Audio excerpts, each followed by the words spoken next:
Hi, everyone. Welcome. We're so excited to have you all here today. Everybody's been hearing a lot of buzz about AI for a while now, especially in the past couple of years. So I'm thrilled to be joined by three experts in the contract and data engineering space. Really to cut through the noise, and to cut through those buzzwords to help you better understand what AI is, what it's not, how you can better apply it to your everyday working life as a legal or contract professional, and really what those key components are to keep an eye on. I'm Mary. I manage our growth marketing team here at LinkSquares, and I will let our experts introduce themselves in just a moment, but I did want to get into a couple of housekeeping items. Quickly, we do have a Q&A box, so please feel free to drop any questions in there. We'll get to as many as possible, but if we don't get to yours, we will follow up with you directly after the webinar. And we promise to send out the recording and the slides, so you will have this to look at your leisure as well. So with that, I will pass it off to Rich to introduce himself. Hello, thank you, Mary. I'm Rich Kuzma. I'm a senior manager of the data science and engineering team at LinkSquares. I spend a lot of my day thinking about these problems, building solutions using AI tools and technologies. Just to add as a fun anecdote, I actually used generative AI in part just recently to help me remove some writer's block I was having for preparing for this presentation. So it has all kinds of uses in all sorts of contexts. I'll pass it over to Greg. Thanks, Rich. Yeah, hi, everyone. Pleasure to be here today. I'm Greg Muir. I'm a Senior Director of Product here at LinkSquares as well. Work very closely with Rich and our data science team on enabling the technology to solve the use cases that we have across our entire portfolio. And I'm not as honest as Rich, so I can neither confirm nor deny that I also use Gen AI tools to help me with some of my talking points. But very happy to be here today and look forward to the conversation. And Max. Hi guys, I'm Max Lukachenko. I'm a Director of Strategic Sourcing at Sonesta, and also a Chairperson at the AI Steering Committee for Sonesta. And I've been in the sourcing work over 20 years, and I started with the machine learning 22 years ago in strategic sourcing and supply chain. And that's where I kind of discovered like the technology and sourcing organization is really efficient way to drive business and actually change the business infrastructure. So started with machine learning 22 years ago, did the predictive analytics at SAP, and now I'm so excited to be with generative AI, start a new journey in the sourcing organizations. Awesome. Thank you all. Excited to have you. Just to walk through our agenda here, we'll go through a brief history, a quick history lesson of AI, how it all began, the differences between different types of AI, and we'll also hear from Max about how he implements AI usage into his day-to-day in the world of contracts and how he really uses it safely. Before that, though, I just wanted to share this quote from an episode of Cockpit Council with our Chief Legal Officer, Tim Perilla. We had a guest on, Megan Keeney Anderson, the former head of marketing at Jasper. And she had this great quote that I just thought really kind of encompassed kind of where AI is going and how AI has infused innovation and creativity across really every business function. You know, it's not just in the legal space, as Greg and Rich kind of confirmed that they maybe used AI to help them as well, just in preparation. So AI really has so many different uses, and when we think of it, it's just revolutionized every aspect of human life from the ground up, much like electricity has. So with that, I'll actually pass it to Rich to kind of define AI for us. All right. Yeah, so AI refers to the general ability of machines, typically computers, to emulate human intelligence processes and perform tasks in real-world environments. This includes learning, reasoning, problem solving, perception, language understanding, and more. You may hear terms like AI and ML, machine learning, used interchangeably. Machine learning refers to the technologies and algorithms that enable machines to identify patterns, make decisions, and improve themselves through experience. Great. All right, next slide. Yeah, so quick history here about AI. Artificial intelligence as a field of study was first coined in the 1950s. AI requires three ingredients: computational power, training data, and algorithms to use computers to process that data. And really, all the advancements in AI over the decades have come from increased computational power, more data, and better algorithms. I think we're all aware that computational power has increased immensely in the last 20 years, especially with faster processors, the rise of cloud computing and parallel processing. And the amount of data available for AI and training AI has also grown exponentially in the last 20 years, thanks in large part to massive digitization of the world's data, the proliferation of internet connected devices, the rise of social media, and a vast supply of cloud storage and compute. Just as an anecdote, today's large language models that power a lot of our AI tech are trained on hundreds of terabytes of crawled internet data and other sources. We can go to the next slide. So I mentioned, the improvement in data and compute, but algorithms are sort of the other key ingredient for AI. Have also seen really an explosion in sort of their breadth and depth of capabilities. I mean, researchers have discovered and improved algorithms from early decision trees and nearest neighbors, similarity searches, up through very sophisticated deep learning neural networks, up through to today's the latest transformer architectures that power generative AI. And on the next slide, I'm going to dive a little bit deeply into one such algorithm that has been especially popular in discriminative AI tasks. And they are called long short-term memory neural networks, or LSTMs. Just to go deep here on this one in particular, just to help get an understanding for what all this means and how it can be applied.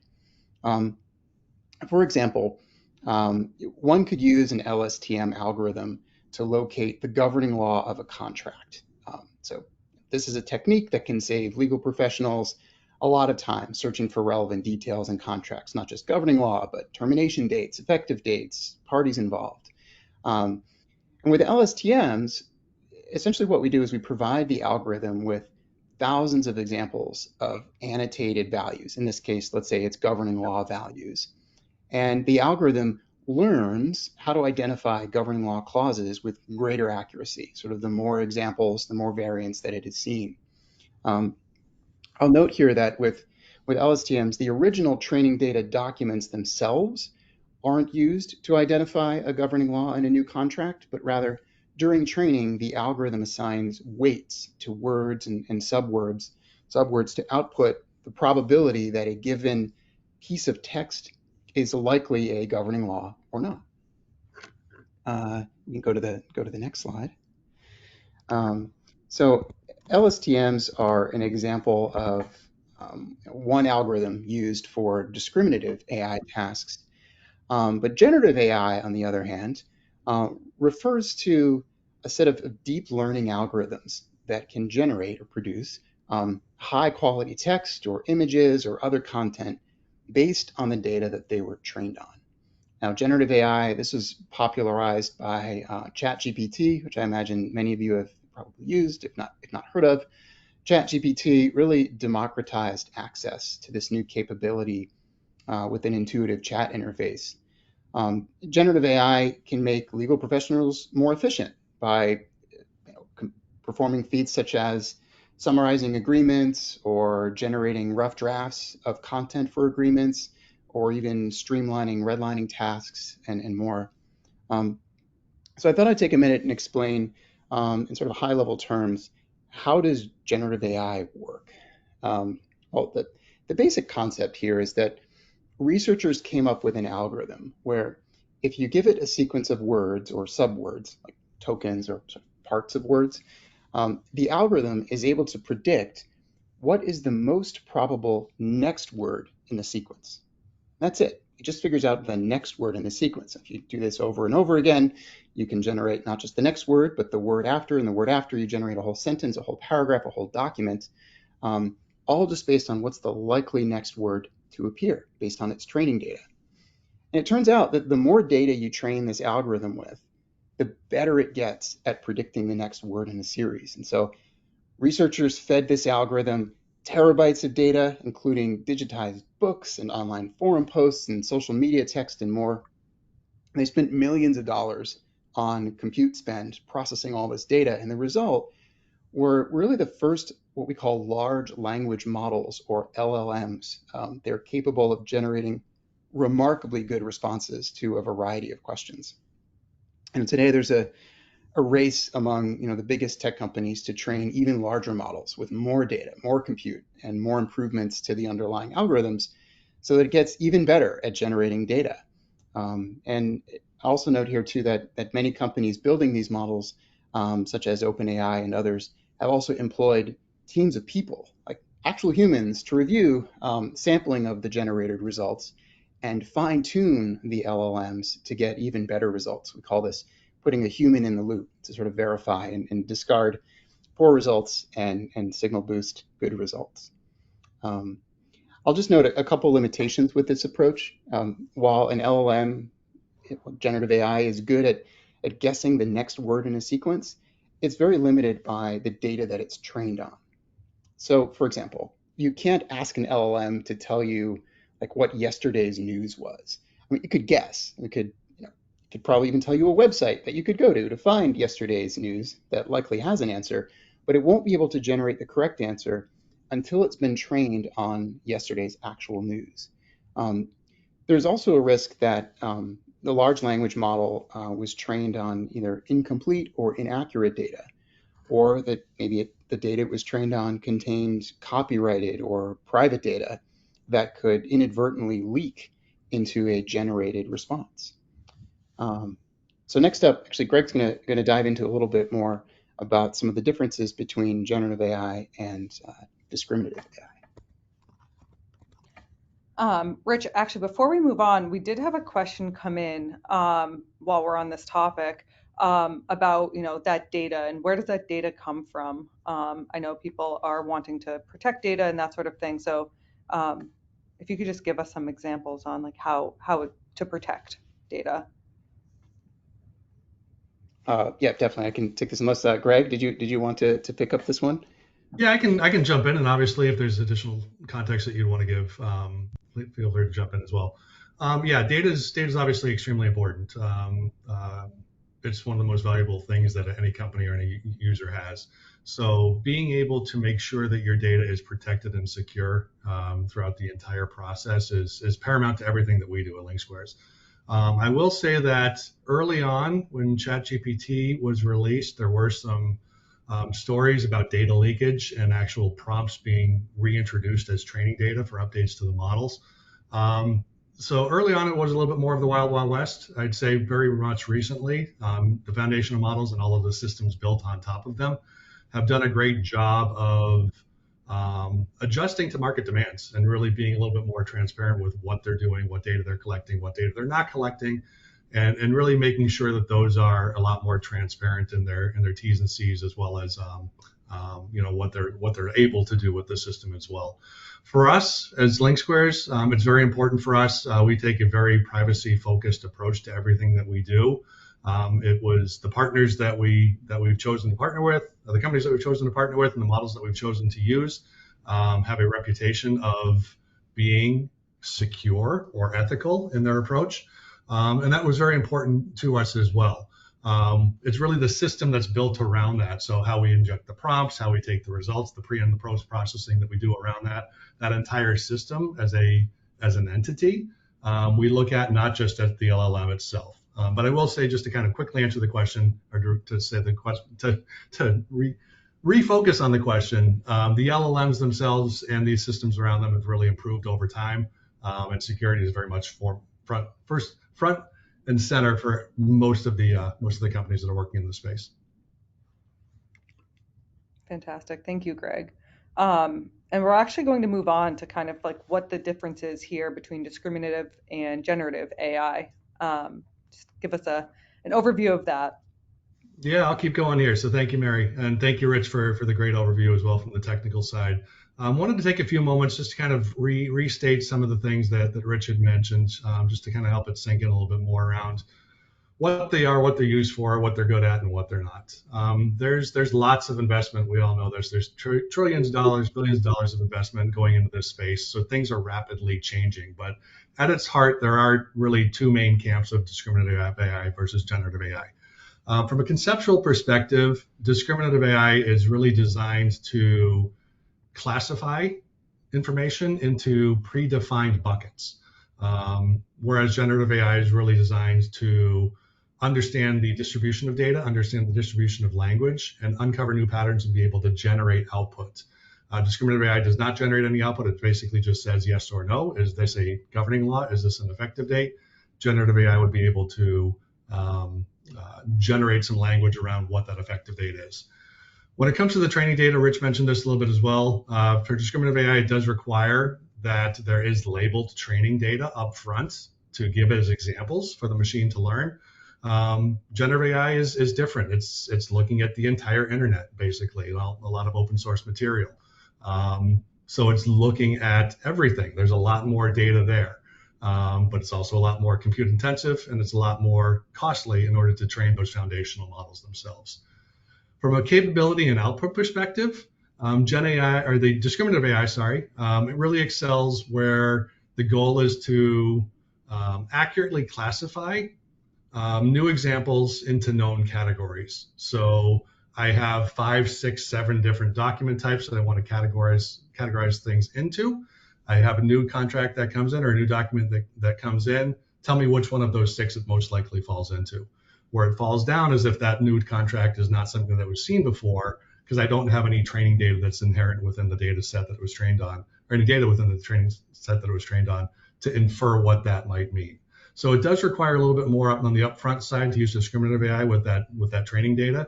Whereas on the Gen AI side, you're a little bit, unless you're building your own LLM, which I don't really think most people on this call really are, you're taking advantage of the LLM. But in order to build the LLM, it really is a lot more compute and data intensive. Strengths and weaknesses as well. So generally for the discriminative side, generally more reliable for tasks with clear right or wrong. Is this a governing law? Yes or no. Is this an effective date? Yes or no. It doesn't generate anything new. It's really just trying to figure out what something is. And on the Gen AI side, it's really a lot more powerful on creative tasks and things where more computational resources are needed, or where you have a little bit more flexibility or freedom with the data interrogation approach as well. So there is really some inherent differences between these two, but I will say that one is not the replacement for another. Gen AI is not going to take over everything.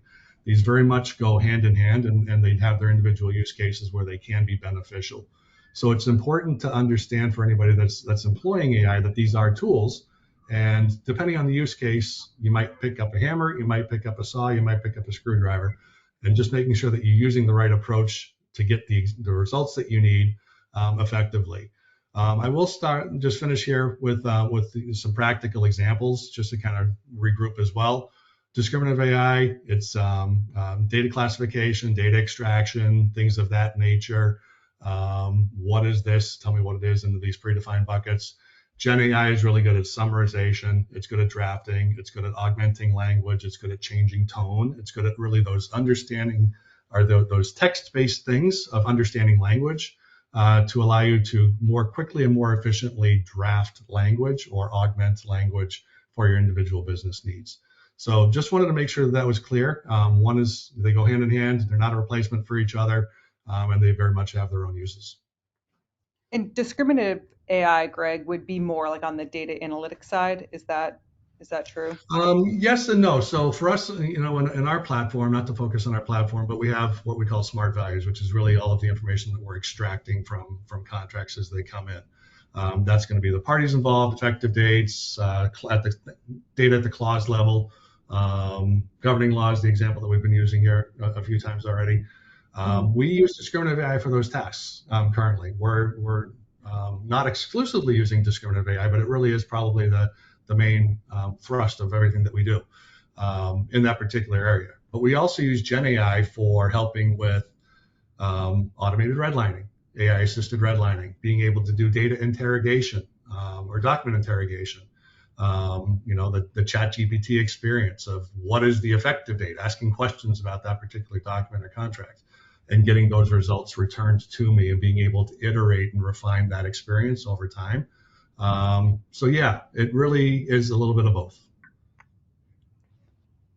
Beat me to the punch here, Greg. I was going to ask what problems LinkSquares is using generative AI to solve. Is there anything else that you'd want to add there? Rich, anything that I missed? It's really, the data interrogation piece is big for us. Summarization, redlining, those are the areas that we're focused on. Oh, I will say it's not just on the CLM space. So we're actually using Gen AI tools for suggesting tasks in our product management tool internally. Being able to say, I have a task that I need to do. I'm not necessarily sure how I need to accomplish it. Help me figure out what I need to do. Give me those suggestions. And again, I can use the experience to refine those and say, I like steps 1, 2, and 3, but I don't like 4 and 5, but give me 6 as well. But can you make that specific to the state of New York, and have the ability to kind of iterate with the machine to get that learning in front to enable you to kind of, again, get those efficiency gains as you're working through the overall process. Fantastic. Thank you. And we know that with any AI, we first have to get a handle on how it's going to help us and like really the reasoning of why we're going to use it. I know as a marketer, I use Gen AI for myself in helping assist drafting, different topics that we're going to be speaking about. But I'd like to hear from Max about how he uses it in his day-to-day as a contract professional. Yes, a lot of Gen AI now coming into our world, right? From generative AI to narrow AI to machine learning. And this is not going to ever replace you as a lawyer, as a sourcing specialist, as a negotiator, as a contract manager. It's just another tool, right? And then you're going to be as good as you can able to use that, mix and match those tools. And when you do that, you must ensure that, number one, in mind, how you ethically use that, right? Don't be weird kind of thing, right? When AI just started hitting the marketing world, and they used to start doing the market analysis, they can go very beyond and know about their customer more than the customer knows about themselves.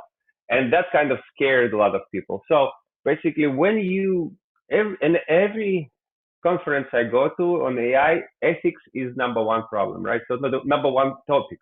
And that's when you employ AI in your organization, please make sure that you do that ethically. You have a transparency in your decision-making process, basically data privacy protection in place, and be aware, because of AI, generative AI especially, it's only as good as Rich and Greg said, as the data it has been given, right? And it does not have all the data. Even we try to keep it like all the way up to whatever the ChatGPT now, maybe January 1, 2024. I don't know even the date, which is the cutoff date for GPT now. But ultimately, it doesn't know everything. So we really need to make sure that we do evaluate every single response responsibly, right? Drafting and review, this is kind of where in my world it becomes huge helper, right? So it helps me to review a contract really quickly, helps me to do the search, like what's my liability like? When is my contract end date, right? So what is governing law? What's my escape clauses? And ask for suggestions, right? And again, when you review that, again, go ethically. When you're negotiating with the suppliers, you want to make sure that supplier stays with you in 24, 25, 26 and beyond. You want to have a ethical negotiation. So you don't negotiate a great deal for yourself and then bankrupt the company you're working with, right? So make sure you kind of give that prompt to AI when asking for the revision. Also, a lot of program management tools coming along with the AI support, right? And I think LinkSquares is trying to also do something along those lines. where you can do the milestone tracking, right, with project management tool. Like, okay, you've done this step, now we suggest you go through this step, and don't forget to communicate to this person as well, right? I've seen some tools that will build a RACI chart, right? So like, we did this step, don't forget to get legal informed or something along those lines. In risk management, AI becomes like really huge tool because all of a sudden you can connect all big data sets under one kind of roof, right? How is this company evaluated from this perspective on the global market, right? Did they have any security breaches? How did it impact me? What's my policy about that security breach? And that's already kind of in Hopper. I've seen a lot of companies starting up doing supply evaluation and risk management. And today, in a very unstable geopolitical world, you need to know not only the company who you're working with, are these companies under sanctions, or owner of the company under sanctions, or that's part of the company under sanctions. So those are now can be automated tasks under the AI. And obviously, the negotiation support, right? So that with all that knowledge that you grasp from all this output, you will help you drive a better decision, better solution for company, and hopefully for your product as well. Next. So as I said, transparency and efficiency. This is, I think, the biggest impact that I've seen in the strategic sourcing organizations and supply chain. Because of that, it improves the processes. Engaging cross-functional business categories. Now we know we can always talk to marketing, to product, to customer, and then connect it into the one under one data set, and to make a better and knowledgeable decision. Obviously, speed of processes, speed of the drafting, speed of review, that's X times 10, right? So it used to take me half a day to write executive summary for 60 pages for CIO or CEO, just to kind of put everything under one summary. Now it can be done in 15 to 20 minutes because AI can summarize everything. I just need to fine tune that to the executive knowledge. So as I said, there are a lot of risk analysis. Feeding large sets of data to AI will help you make a much better, more informed decision and reevaluate your sourcing and supply strategies. Now you can actually not only pull the supply performance, but the supply position in the market, and as I said, the latest risks. And overall, ultimately, it's a knowledge management, right? So you lessons learned, and you keep after the contract is done or deal is done, you keep this data and you go back to general AI and you feed this data so it can actually be a little bit trained and to do better job for you in the future. So kind of like this is lesson learned every time you do something else. So that kind of gives you a little bit shorter knowledge transition when you kind of expanding your team. You have to have a training, and it used to take like 8 to 10 months to bring like really up to speed a sourcing specialist. Now it can be done within 3 to 5 months, which is huge, right? So it's a performance of the sourcing organization improves significantly. Definitely. Thank you, Max. Great insight, especially how you use it in your own world, which is great. With that, I'd like to hear from all of you really what your key takeaways are. I know, Greg, you had a couple things to mention here, so I want to make sure you're able to touch upon those. Sure. Yeah. Thank you. I'll start us off and then pass it over to Rich and Max. For me, the biggest takeaway, it was mentioned a few times as well throughout the course of this presentation, is AI is not a replacement for you. It's there to help. It's there to make you more efficient and give you additional information when you need it and where you need it. So that's the first thing. AI is not going to take everyone's jobs. Somebody that uses AI might take somebody else's jobs if they don't, but AI itself is not going to take the job. The second key takeaway would be I'd encourage people to experiment with the tools themselves. There's a lot out there right now that's available to you. You or your organization might have a relationship with one of the foundational models and might be able to do some experimentation with that. There's tools out there as well commercially that like ChatGPT that allow you to get access to some of these models. Microsoft Copilot's another one of those. Play around with them, have fun, don't give it any sensitive data, but start to understand how they work, how useful they are, how good are the responses, how do you prompt, and get that information back a little bit more. There's other systems like LinkSquares that are embedding Gen AI features, and we're not the only one. There's lots of other companies out there that are embedding this type of technology within their product set. So experiment, understand, and learn really how these can be beneficial to you. But also remember that what you're using today, what's available today, is the worst that you're going to use in the future because of the amount of money that's being thrown into this from all directions in the industry. Things are improving at a rapid pace. ChatGPT, GPT 3.5 was released November of 22. Now we're at GPT-4, and 5 is around the corner, depending on who you believe. And there's others out there as well. Anthropic, Google. There's all sorts of different foundational models. The amount of data that's being thrown at it, the amount of compute that's being thrown at it, and the amount of money that's being thrown at it, we're really starting to see some tremendous gains. So experiment, be open, use it. And my third one, sorry, I know I'm taking a lot of time here. My third one is be wary of the regulatory changes because they are going to come. The EU AI Act would be the first one that to be aware of, especially if you're in that realm.